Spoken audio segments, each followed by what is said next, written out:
Celebra el Día del Seminario en Venezuela. Cada una de las actividades que estaremos realizando y celebrando durante esta semana pues nos llevan a acrecentar y fortalecer cada una de nuestras respuestas vocacionales en cada una de las áreas que propone la formación al ministerio sacerdotal: la dimensión humana, la espiritual, la pastoral y también la intelectual. Pues vamos a dar inicio, y para ello pues le vamos a pedir al Padre Rector que nos dirija unas pequeñas palabras y nos dé la oración inicial. Y llamamos al Padre Pedro Pablo Santiago Lobo y a Fray Pedro Castellano para que nos acompañen aquí en el recinto.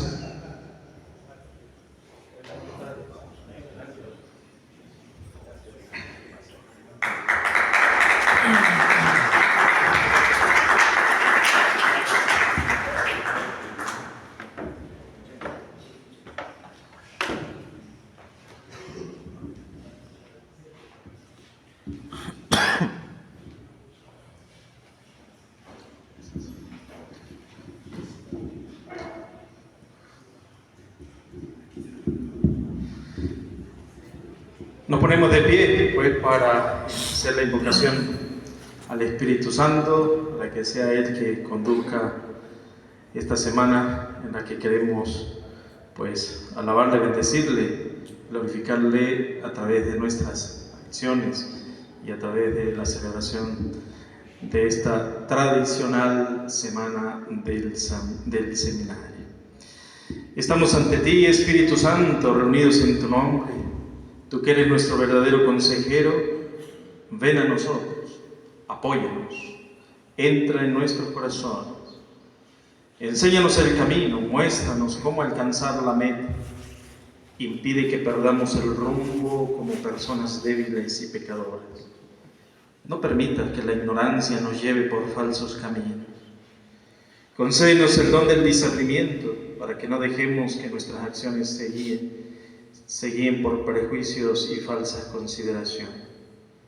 Concédenos la unidad en ti, para que no nos desviemos del camino de la verdad y la justicia, sino que en nuestro peregrinaje terrenal nos esforcemos por alcanzar la vida eterna.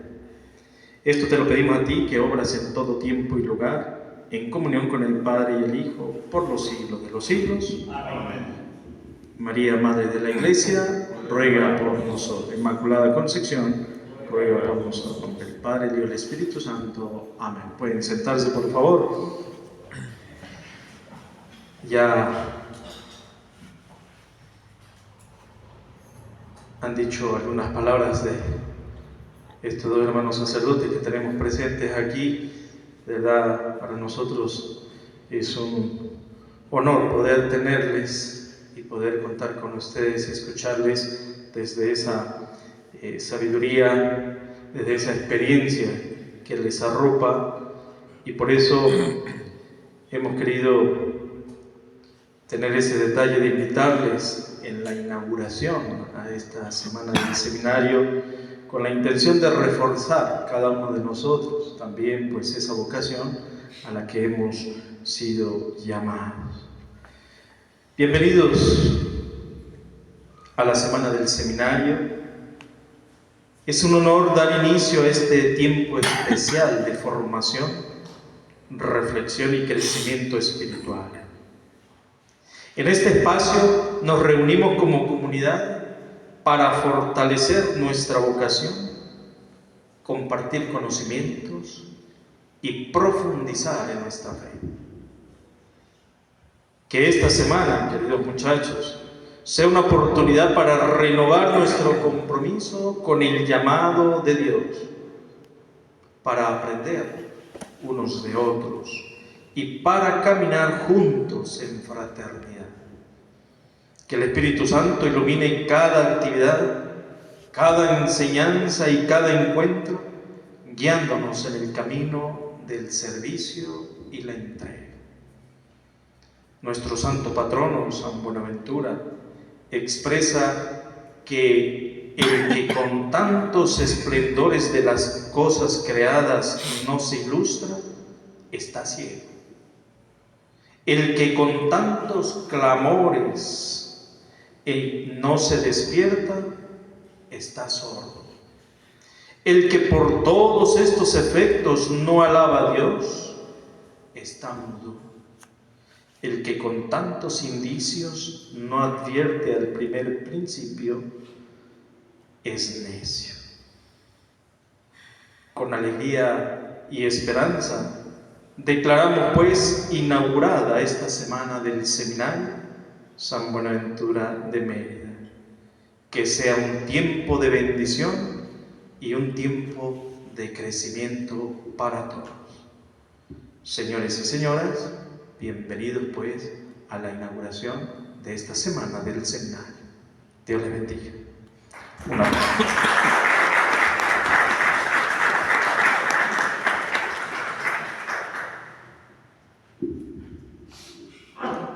Con nosotros están estos dos sacerdotes, uno diocesano y otro religioso, y coincidencia que los dos son de Timotes, y bueno, son referentes en la respuesta vocacional que ellos han dado. En primer momento vamos a escuchar al padre Pedro Pablo Santiago Lobo, sacerdote diocesano con unos 40 años de vida sacerdotal. Ya el padre Pedro Pablo se ha caracterizado por su servicio pastoral, particularmente en la zona de los pueblos del sur, en su oficio de párroco, y ahora que está en la zona del páramo donde él es también nativo. Recuerdo que el padre Pedro Pablo, en su labor sacerdotal, en su voz también de ser profeta, cuando yo estaba pequeño, él fue párroco en Canaguá en su primer periodo. La emisora de allí de Canaguá, Libertad 90.5, se escucha en todos los pueblos del sur, particularmente en el municipio Arzobispo Chacón.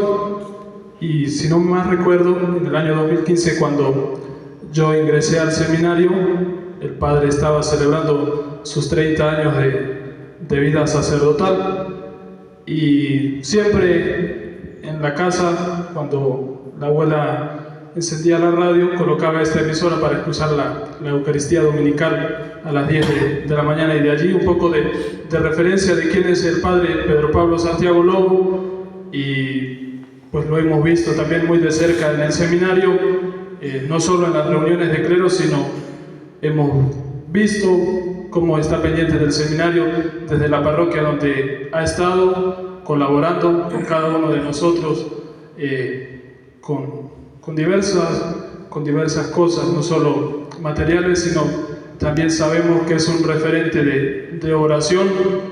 En algún momento yo fui a Chihuahua también cuando él estaba de párroco allí, y era un poco la situación difícil de Venezuela que estamos viviendo en esos años del 2016-2017, y vi que el padre Pedro Pablo se levantó temprano, fue a rezar el oficio divino, y luego creo que fue a moler maíz para el desayuno. Entonces un poco como el padre Pedro Pablo sabe unir también la vida espiritual con los oficios propios del sacerdote, y también no haciéndose ajeno a las realidades que se van presentando en diversos momentos. Entonces un sacerdote que nos muestra también cómo responder a las exigencias que se van presentando.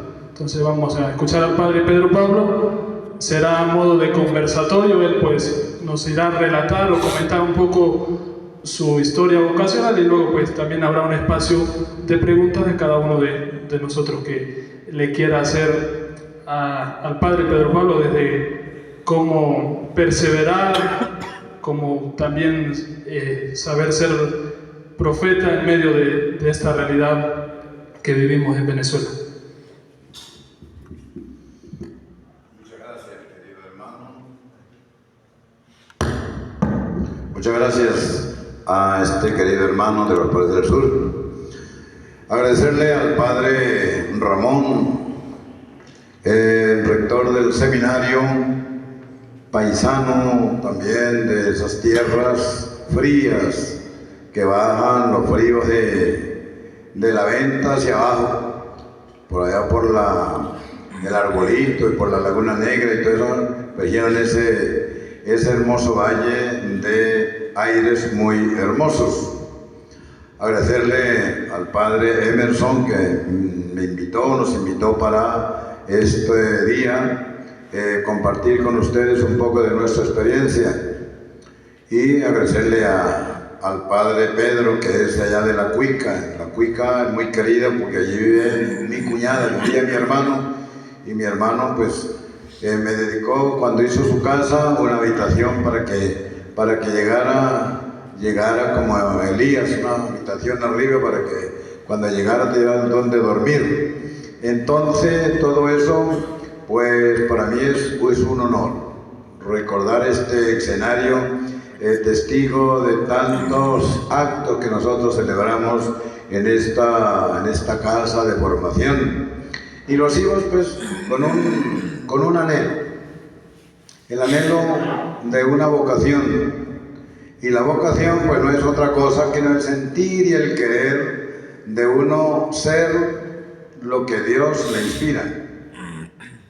Porque no es que una vocación uno va a la bodega y dice, véndame ya aquella bolsa de vocación para llevarme a la casa a ver qué tal sabe. No, eso siempre nace con uno y crece con uno, y es de nuestra parte cuidar esa vocación, porque no todos pueden lograr esa gracia de ser llamados al ministerio sacerdotal. Y que la vocación hay que cuidarla como se cuida un cristal, que hay que cuidarla de muchas cosas, porque no todos le dicen, ay, lo felicito que va a ser cura, espero que nunca vaya a dar marcha atrás. No, yo me recuerdo que cuando yo pensé venirme al seminario, un tío mío que en paz descanse y se haya purificado de esa manera de ver el sacerdocio con un poco de inocencia, digámoslo así, de verlo como con otra perspectiva y no lo que vale un sacerdote después que alcanza ese ministerio.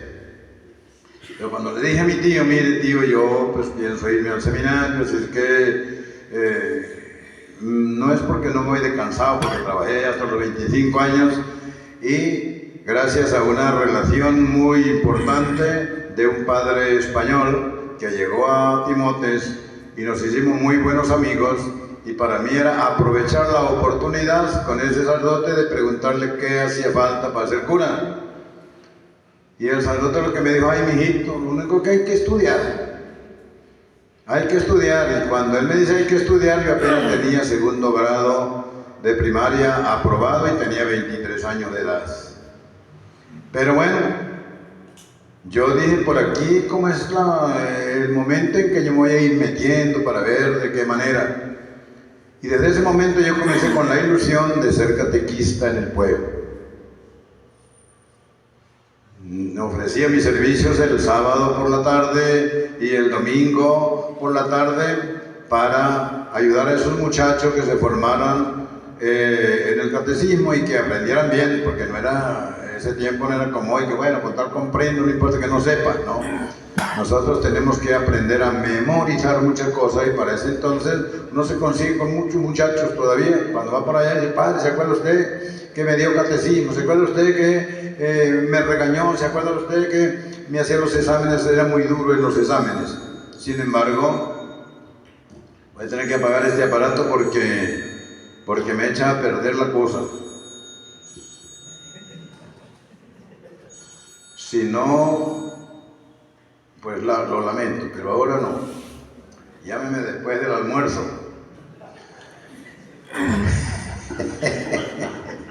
Bueno, sigo entonces. Fíjese que uno desde pequeño debe convertirse en el que presta algún servicio, sea de monaguillo, sea de catequista, o hasta de sacristán. Yo aprendí a tocar las campanas allá y había que hacerlo muy bien. ¿Por qué? Porque las campanas había que saberlas tocar, no es como hoy que le dan 2 potazos y bueno, ya estuvo. En la parroquia que yo tengo, cuando se moría alguien, llegaban 3 potazos, ¡pran, pran, pran! Y se acabó. ¿Y eso qué pasó? No, que se murió un señor. Se murió un señor y entonces hay que doblar así. No, así no se dobla. Pero bueno, eso son cuestiones del camino. Pero fíjense lo que yo les voy a decir. Ser seminarista es un privilegio. Comencemos por ahí. Ser seminarista es un privilegio. Y no es un privilegio para uno aspirando a honores. Porque hay algunos, perdón lo que voy a decir, pero hay algunos que desde que entran al seminario dicen, yo tengo que portarme porque yo voy a ser obispo, y como voy a ser obispo tengo que caminar así, tengo que andar así, tengo que hablar así. Pero eso no viene. Uno no debe perder la identidad, eso sí. No debe perder la identidad ni con la familia, ni con la tierra de uno, ni con la gente. ¿Por qué? Porque si uno cambia, uno entra al seminario así como se trastabillando como entré yo. Cuando entré por aquella puerta, yo traía 2 cajas, una con la ropa y otra con algunas cosas que me había colocado mi familia, y con eso entré por esa puerta con miedo. Sin embargo, pues cuando entré al seminario era porque ya estaba convencido que lo mío era ser sacerdote, no era una lumbrera. No soy de los curas más intelectuales, sino que lo importante es querer. Y fíjense que el primer mes que yo entré al seminario,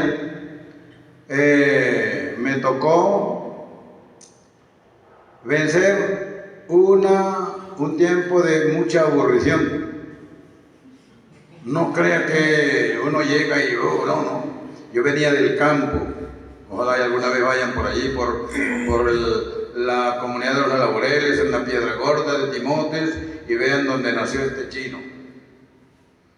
Allí, debajo de unos árboles, en una casita de paja, allí nací yo. Me crié hasta los 5 años, a los 5 años me fui con mi abuela. Y mi abuela me compró un catecismo para que fuera estudiando las lecciones de la primera comunión. Y yo siempre me detenía tenía una figura que era un monaguillo, pero el monaguillo estaba vestido así con sotana negra y un roquete blanco, y yo digo, uy, ¿quién pudiera ser un cura chiquito así como este? Eso es parte de la vocación.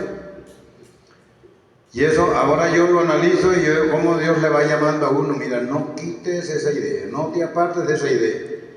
Y luego me puso en el camino a este sacerdote español, muy buena gente, muy pendiente de uno, y gracias a él entré al seminario. Gracias a él, que cuando ves me regañó, pero me regañó siempre por el bien. ¿Por qué? Porque uno, si iba a la parroquia, tenía que ir a la parroquia a hacer algo.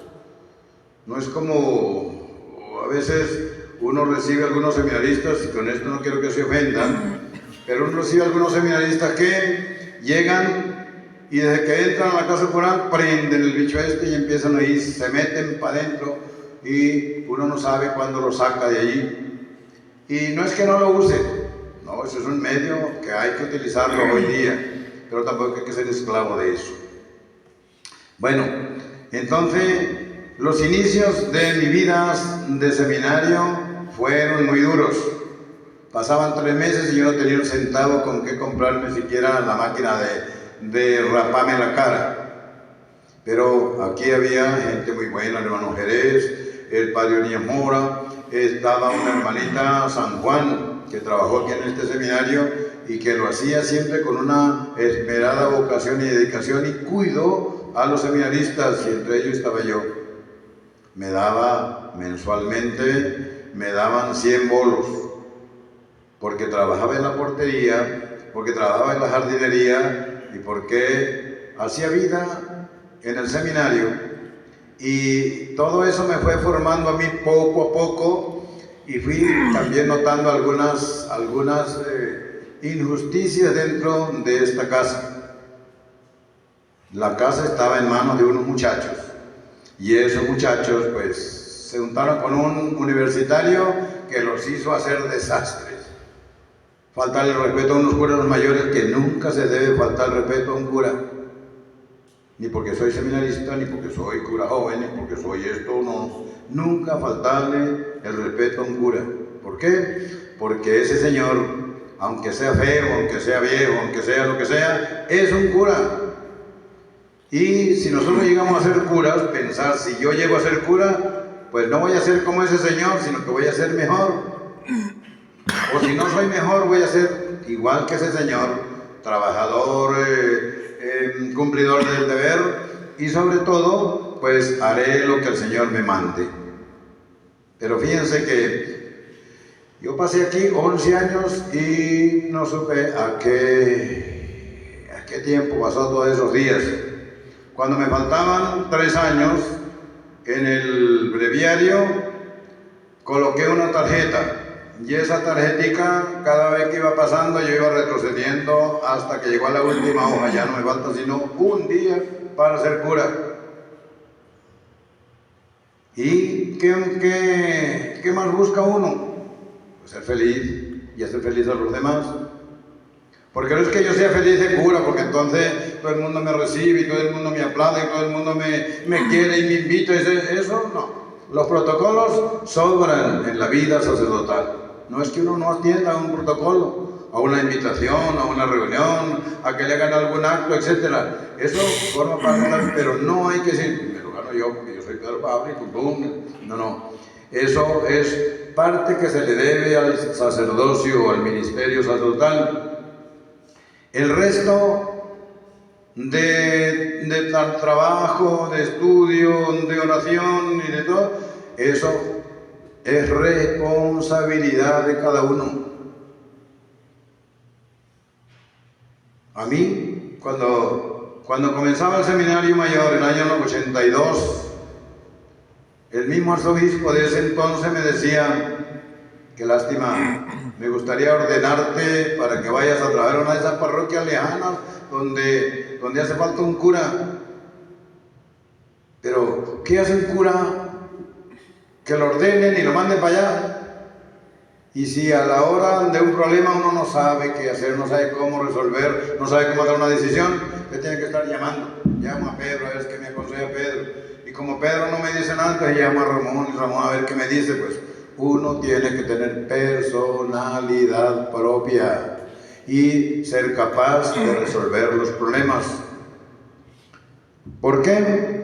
Porque todo lo que sabe un sacerdote debe reconocerse que es por la gracia de Dios y que Dios nos ha puesto allí para que sepamos defender ¿a quién? A la Santa Madre Iglesia, a los hombres y mujeres, que los sepamos defender de las insidias del enemigo, y esa es tarea de todos los días. No es que como yo soy cura, entonces el lunes es el día mío, ese día ni rezo, ese día ni miro la Biblia, ese día estoy tumbado en una hamaca, allí, ¿cómo se llama?, echando mi aire. No, señor. No, señor. Por otra parte, ¿qué le hace falta a uno ya como seminarista? Un buen director espiritual. Porque si uno no tiene un director espiritual, por ahí empieza a cojear. Y si el director espiritual no es aquel que me corrige, el director espiritual no es aquel que me reprende, el director espiritual no es aquel que me lleva por el camino de la oración o de la espiritualidad, a lo mejor salgo cojeando, o me acostumbro sí a ser un cura a medias y no dirigirme a Dios, que es el que me ha llamado y el que me ha dado todas las posibilidades para llegar a ser sacerdote. Y vamos a tener pruebas, eso es verdad. No todo será algodón, no todo será bonito. Hay veces que uno entra en crisis, pero que no las crisis lo vayan a derribar, porque si a uno lo derriban las crisis es porque uno no se ha agarrado del manto de Dios.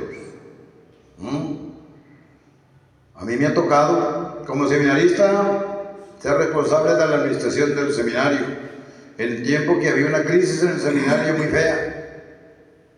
Me colocaron a mí y yo respondí el tiempo que me tocó, pues llevar la administración, ir a comprar lo que los seminaristas se comían, pagarle a los profesores, pendiente de los detalles, de la deuda del teléfono, del agua, de todo eso, y correr sin abandonar el campo del estudio. ¿Por qué? Porque había venido a estudiar.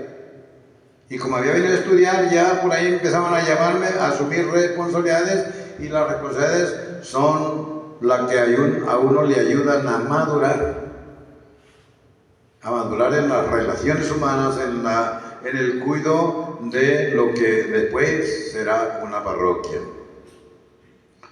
Y luego, pues a veces es bueno tener envidia, pero no para entristecerse por el bien de los demás, no para hacerle la guerra a los demás, sino envidian de ver a un sacerdote, anciano o joven, cómo obra, cómo celebra la Eucaristía, cómo confiesa, cómo predica, porque para mí una de las cosas más importantes era estar pendiente de cómo predicaban los curas, cómo predicaban para cuando a mí me tocara predicar, pues no hacerlo tan mal. Y eso me ayudó mucho en mi vida de formación. Y ya, como se llama en el seminario, seguir todo lo que el seminario le impone a uno como prueba. Yo me tengo que adaptar al seminario y no el seminario adaptarse a mí. Los superiores siempre hay que verlos con una expresión de respeto, de algo sagrado. ¿Por qué? Porque si no es por los superiores, a lo mejor uno salía ahí todo chambón, o no haría de cura lo que tiene que hacer. Y yo le doy gracias a Dios porque mis formadores fueron exigentes, sobre todo la comunidad de los padres eudistas, el hermano Jerez, el padre Mobré, que era mi director espiritual de muchos años, y el padre Rangel, que gracias a Dios vive todavía, un padre Droit que estará, o no sé si se murió por allá en Francia o en otro país por allá.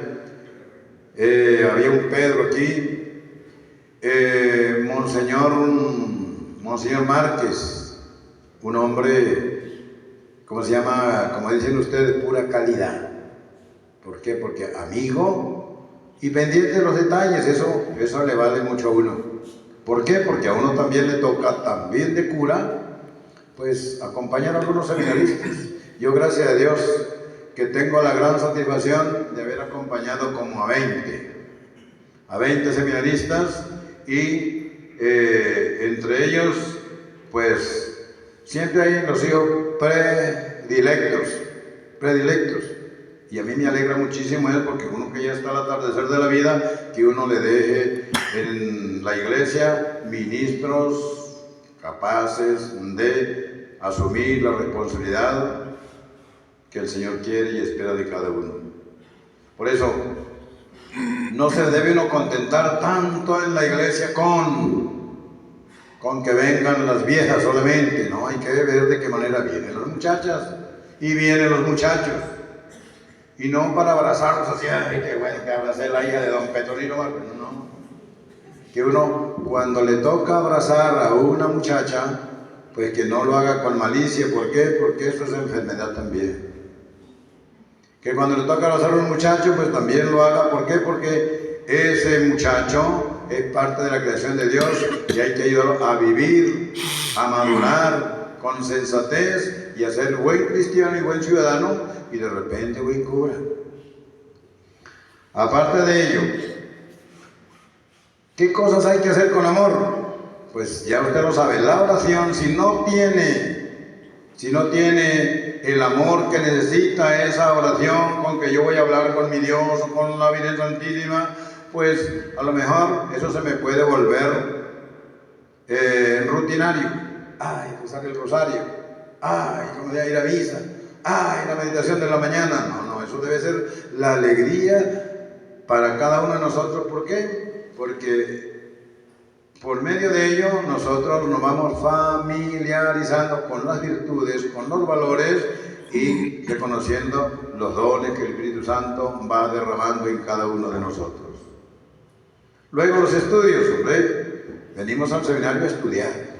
No podemos decir, no, es que yo cuando voy a estudiar un sueñero y lo que hago es acostarme. Cuidado con eso. ¿Por qué? Porque después de curas vamos a tener que reconocer el tiempo perdido. El tiempo perdido. Entonces nosotros, mientras estamos estudiando, hay que estudiar. Decíamos, Señor Pérez Cisneros, en el tiempo mío, que un seminarista debe estudiar 4 horas aparte de las horas de clase y de las tareas que le asignan. Y hay que estudiar escritura, y hay que estudiar espiritualidad, y hay que estudiar muchos elementos que lo formen a uno para ser el mejor sacerdote de el tiempo que nos toque. Porque cuando yo estaba empezando, yo anhelaba ser un cura como el de Timote, por decir así, porque el de Timote cubría Chachopo y cubría Mucutujorte y la Venta y la Joya y la Cuica y todo eso.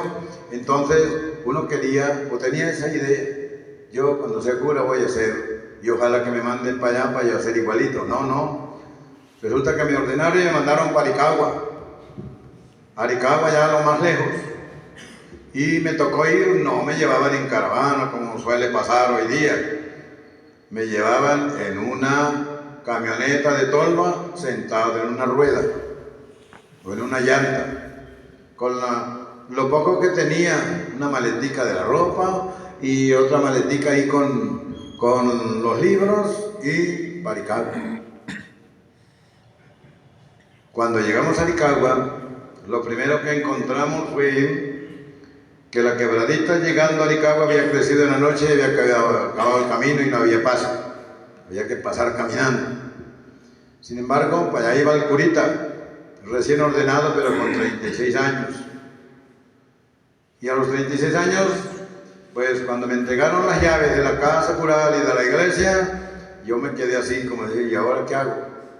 ¿Y ahora qué hago? Entonces, internamente, una voz que le responde a uno, pues ahora usted verá qué va a hacer. En sus manos tiene la parroquia, en sus manos tiene el ministerio sacerdotal y en sus manos tiene lo que le corresponde a un párroco: regir, santificar y gobernar al pueblo de Dios en nombre de Cristo. Y bueno, ahí empezamos. Entre ellos, 3 cosas que yo me propuse al ser párroco. La obediencia al señor obispo como sacerdote tiene que ser algo de virtud. Porque si uno dice, no, yo al obispo le hago caso cuando lo estoy viendo, pero el resto no. Nada, eso significa que nosotros no estamos convencidos de lo que Dios nos ha regalado a través del señor obispo, que nos ordena sacerdote y nos manda a trabajar. Y en el trabajo, ¿qué es lo que hay que hacer? Pues no trabajar uno por los churupos. Me mandaron una buena parroquia, aquí sí voy a hacer plata y me voy a sentir don Petronilo. Nada. Si nosotros hacemos mucha plata pero no ganamos almas, eso no vale. Porque entonces nos convertimos en usureros o en simonistas. Y en la iglesia hay que cuidar muchísimo eso, que no vayamos nosotros a tenerle un amor inmenso a la plata, a veces a incomodar a la gente también por la plata, porque yo me gusta la simonía. Yo vine de cura a hacer plata. No, señor, eso no. Y hay una parte que es sumamente importante: lo que uno celebra, que lo haga con fe. La liturgia de las horas, con fe. La Santa Misa, con fe. La confesión, con fe. Los bautizos, con fe. Todo lo que forma parte de la liturgia sacramental o de oración, tiene que hacerlo con fe. Y si no, a lo mejor en la próxima esquina claudica y deja mal parado al obispo y deja mal parado a Jesucristo el Señor, que nos invitó a formar parte de este don tan perfecto. Y luego, ¿en qué nos desgastamos? En las necesidades de la iglesia. No es que, bueno, yo estoy en una parroquia, entonces, bueno, la misa, las cosas, me interesa la ofrenda y me interesa que me inviten a comer y plum plum, pero no me interesa el patrimonio de la casa parroquial o de la iglesia parroquial o de la parroquia entera. Yo sí tengo la gran satisfacción, y de eso son testigos mis hermanos sacerdotes, que en los 36 años que llevo de cura, lo que yo he hecho es remodelar, reconstruir, porque si uno no le pone atención a eso, después llega otro que no tiene la experiencia de uno, que gracias a Dios nos ha dado una experiencia maravillosa, pues entonces el otro, como eso se está cayendo, pues que se caiga, después el obispo verá qué va a hacer. Pues no. Uno es representante del obispo y como representante del obispo tiene que resolver los problemas de la parroquia. No se puede dejar caer una iglesia porque hay una gotera, no, hay que ver cómo se quita la gotera. No se puede dejar caer la casa cural porque como es casa vieja, pues, que hagan una casa nueva y moderna, no, hay que conservar lo viejo. Y si se puede hacer algo moderno, sí, pero no se puede uno echarle cargas a los demás, como dice San Pablo. No venimos a hacer carga para los demás o a ser garabosos para los demás, sino que hay que trabajar con nuestras propias manos para ganarse el propio pan. Yo en Aricagua hice 22 obras,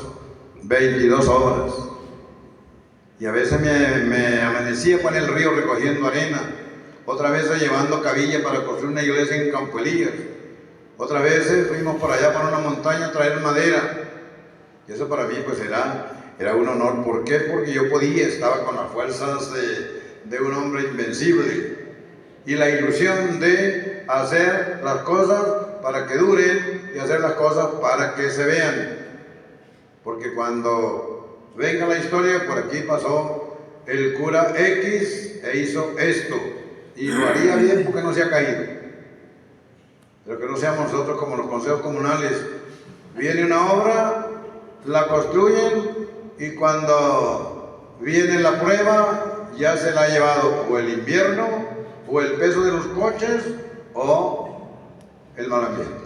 Entonces, tratemos de ser curas con una capacidad de que lo que hagamos, hagámoslo siempre para la gloria de Dios y para el bien de la Santa Madre Iglesia. Y saberle darle gracias a Dios, saber darle gracias a Dios porque nos ha escogido a nosotros. Hay gente muy intelectual y muy capaz, ¿sabes? Y Dios nos llamó a nosotros. Por tanto, por respeto, por amor a Dios, por amor a la Iglesia, respondamos nosotros diciéndole sí al Señor. Y en esto, pues, querramos comentar un poquito lo que es el anuncio del ángel a María. Dios le manda a María una embajada, una proposición. María, ¿usted quiere ser la madre de mi Salvador? Y ella lo único que le dice, ¿y cómo puede ser eso? Entonces el ángel le dice, bueno, usted dona y Dios pone el resto. Y le explica, mire, el poder del Altísimo vendrá sobre ti, te cubrirá con los sombras, y el Espíritu Santo descenderá, y listo, ya estuvo la cosa. ¿Y qué dijo María? Bueno, si así es la cosa, aquí está esta esclava del Señor. A nosotros no nos mandará un ángel, pero nos manda un sacerdote o otro seminarista o alguna persona mayor que nos diga, usted sirve para ser cura. ¿Por qué no le echa pichón a la cosa? Y entonces lo primero que hace, pero lo que pasa es que yo tengo una novia, y entonces para dejar la novia, ¿cómo hago? Pues déjala. Porque si Dios te llama, Él pone todo lo necesario para que usted no se me vaya a enguayabar, para que usted no se me vaya a poner triste y empiece a beber litro. Estoy despechado, no señor. Eso tampoco, ni con novia, ni con otra cosa, uno debe hacerse esclavo de los vicios por despecho, ¿no? Cuando uno está despechado es porque es flojo o porque no entiende el entorno. Y nosotros los curas más.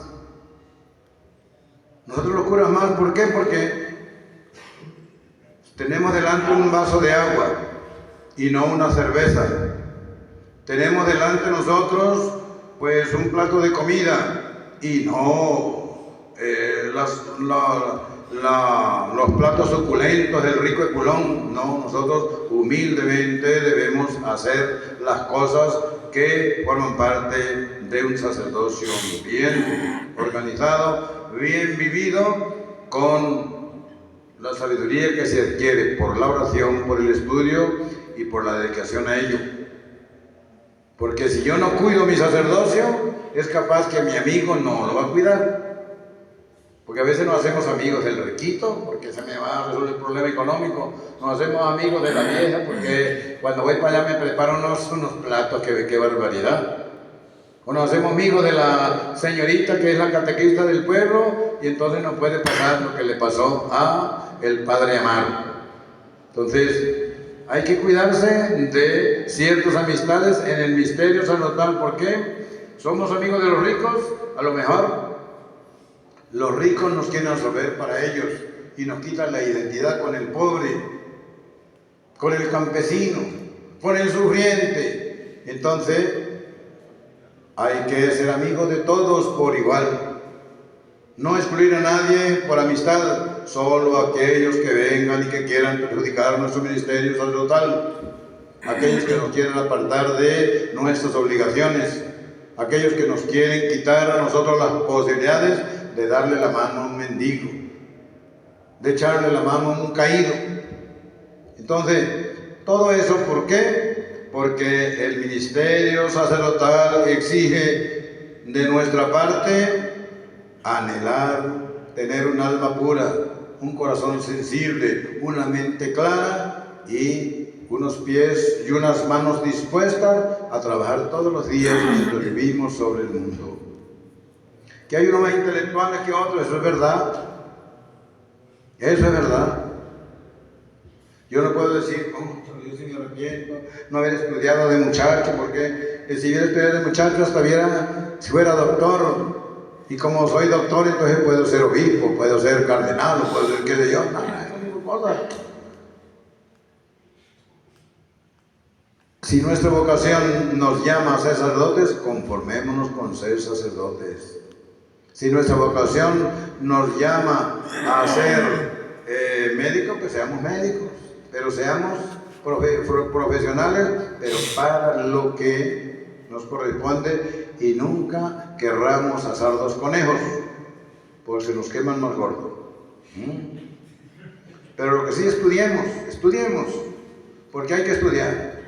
Yo me recuerdo que una vez yo vivía allá en donde llaman Caucahuita, y yo tenía que hacer un trabajo y había que darle, porque ahí no era que considerarme profesor, porque yo no. En la mañana había que entregar el trabajo a la primera hora. Y yo me pasé desde las 8 de la noche hasta las 5:50 escribiendo, pasando a máquina. No era muy experto en máquina, pero ya había que poner una cobija debajo para no hacerle burla al compañero, etc. Y cuando yo terminé el trabajo, bueno, gracias a Dios está mi trabajo, voy a dormir un ratico, y yo que estoy poniendo la cabeza en la almohada y suena la campana para levantarse. ¿Cómo le digo yo al rector? ¿Cómo le digo yo a los demás? Me dicen, no, vayan ustedes para allá a rezar, que yo ahorita me voy a acostar, voy a dormir. No, el sacrificio vale. El sacrificio es testigo de las virtudes, de la constancia y la madurez con que vosotros querráis hacer la vida sacerdotal. La vida sacerdotal. Y por último, tratemos de no dar mal ejemplo ni en las conversaciones, ni en las cantinas, ni en los negocios. Nosotros los curas, pues, si hay una oportunidad podemos hacer negocios, pero que no sean negocios de comercio, que no sean negocios de lavado de dinero, que no sean negocios los cuales nos pueden llevar a quedar mal parados.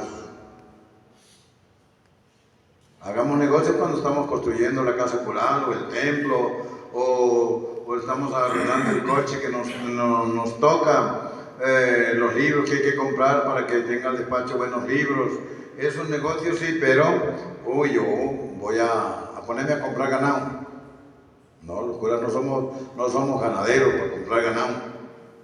Nosotros compremos libros y estudiemos, y cuando ya tengamos mucha ciencia y mucha sabiduría, hagamos de ello una voz que llegue al corazón de tantos fieles que nos necesitan a nosotros. Pero no descuidemos nuestro pastoreo. ¿Por qué? Porque nuestro pastoreo tiene que ser el mismo día y noche, día y noche. Y aparte de ello, una última observación: no maltratéis cuando seáis curas a vuestro rebaño, porque hay algunos que les encanta regañar a la gente. No, nosotros no estamos para regañar a la gente. Si vamos a corregir a alguno, hagámoslo con fraternidad, con respeto, pero nunca le caigamos a humillaciones y a gritos y a estrujarlos. ¿Por qué? Porque nos van a aborrecer, y lo triste es que alguien se condenó por culpa mía, alguien no volvió a la iglesia por culpa mía, alguien se apartó de la mujer o del marido por culpa mía. Pues hombre, eso no es. Decíamos, señor Salas, no se metan en problemas que ustedes no pueden arreglar. ¿Por qué? Porque los problemas de muchos que los arreglen ellos, no nosotros. Nosotros les podemos orientar cuando vienen a vernos, pero yo no puedo decir, doña Petronila tiene un problema tan serio, ¿cómo hago yo para resolvérselo? Usted me puede ayudar, necesita una casa nueva para vivir, entonces usted no tiene por qué me ayude para construir una casa, doña Petronila. Si ella, Petronila, tiene hijos, tiene marido, nietos y demás familiares y amigos, entonces eso no. El problema nuestro es el problema resolverlo espiritualmente, ¿sí? Y si alguno pues se le puede echar una mano, pues no. Nunca le faltará a uno cómo hacerle el bien a alguien, pero no que uno descuide lo suyo, que es la parroquia, que no descuide lo suyo, que es el ministerio sacerdotal, y que no descuide la fama de uno en el sentido espiritual, parroquial, vivencial, para dedicarse a alguna persona que no se lo va a agradecer. O si se lo agradece, esa persona que se muere el otro año, los hijos o la descendencia no se lo van a agradecer. Entonces, hagamos el esfuerzo, mis queridos hijos, de que todos los días sintamos la llamada, y sentir la llamada, pues, amerite que, como el Señor me está llamando, me llama para algo. Que eche las redes, echamos las redes. Que cuente los peces, contamos los peces. Pero, fíjense, nunca lejos de Jesús, nunca lejos de María, nunca lejos de la oración, nunca lejos de la espiritualidad, y sobre todo acostumbrémonos a ser curas obedientes. Curas obedientes, ¿por qué? Porque si el obispo nos reprende, no le respondamos, sí, está regañándome por culpa de que no. Si el obispo nos regaña por X circunstancia, oigámosle, y después que lo oímos, entonces conversamos plácidamente o suavemente, pero nunca nos altivemos, como dicen muchos, contra el obispo, ni contra los sacerdotes. A mí me duele muchísimo cuando uno sabe que a un sacerdote lo hieren o hablan mal o hasta lo bofetean. ¿Por qué? Porque la gente hoy día, en el mundo moderno y en un mundo de tanta proliferación, pues algunos no respetan a los curas, y vendrán años cuando les toque a ustedes, pues ya veremos que la cosa es peor. Y cuando vengan la generación después de ustedes, va a ser peor. Pero ahorita creamos, construyamos una historia que los que vienen detrás de ustedes la lean con pasión y se armen para recibir los ataques que pueden venir. De que al Papa, a pesar de que no tiene un mes, y han venido ataques por una cosa y por otra, y sacan argumentos, y las redes dicen mil cosas, y nunca esos señores tienen remordimiento de conciencia. A este señor, yo les voy a decir, esto es lo último que le digo, ya no más. A mí, muchos curas venezolanos no estaban de acuerdo con que yo fuera cura. Hubo uno que fue a Roma y estudió en Roma y llegó, ¿cómo se llama? Y quería ser rector del seminario y era profesor de Mariología y Eclesiología. Y llegó un día y dijo, aquí hay dos seminaristas que si yo llego a ser rector los voto en el acto. Y con eso tengo yo que hablar luego. Y la sorpresa mía cuando terminó la clase, tengo que hablar con usted. Entonces, ahí se le caen las alas a uno. Se le caen las alas, pero no por la vocación. Y no se le cae la vocación a uno, sino a veces, en vez de haber fraternidad y de construir un mundo mejor, más de confianza, entonces le caen uno encima, como para obstaculizarle. Y entonces, si eso viene por ahí, si eso lo hacen con el árbol verde que no será en el seco, dijo el Señor con la mujer de Jerusalén.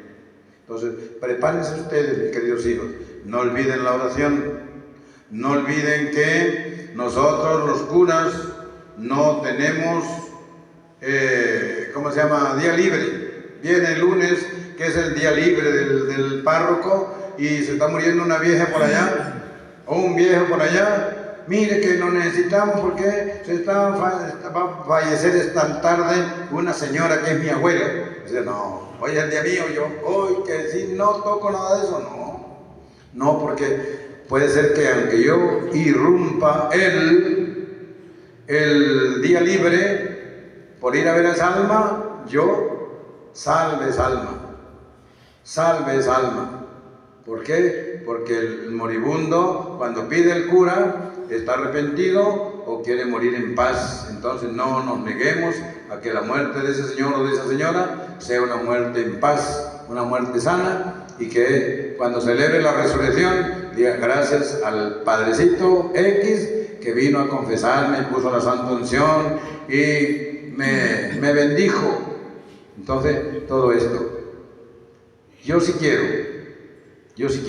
que ustedes que tienen la oportunidad de estar en el seminario no la desaprovechen, no se vayan detrás de una falda. ¿Por qué? Porque en las faldas es muy peligroso que se farranquen, sobre todo cuando hay mucho invierno. Entonces traten de no dejarse, no claudicar en la vocación y en la formación por una falda.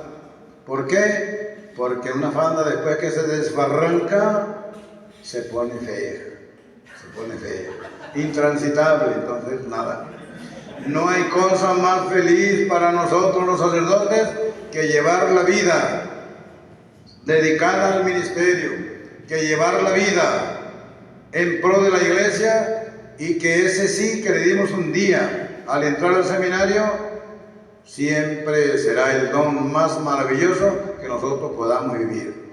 Que no llegamos a obispo, no importa, pero llegamos a las almas y los confesamos y los santificamos y los llevamos al cielo.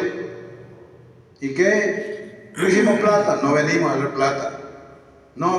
plata, pero al cura nunca le falta, aunque sea una señora por ahí bondazo, que le lleve a uno, aunque sea un cambur, allá en el páramo una papa, aquí en el centro una paella, entonces en los pueblos del sur un queso.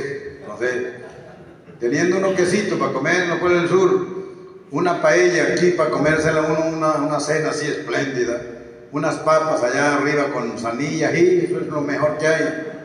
O ¿qué otra cosa? O una yuquita con costilla de marrano, como dicen, también cae. Y en España pues nos comemos el pulpo a la gallega y somos felices.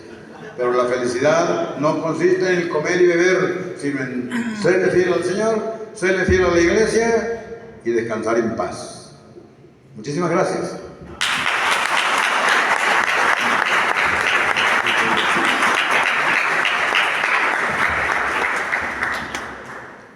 Agradecemos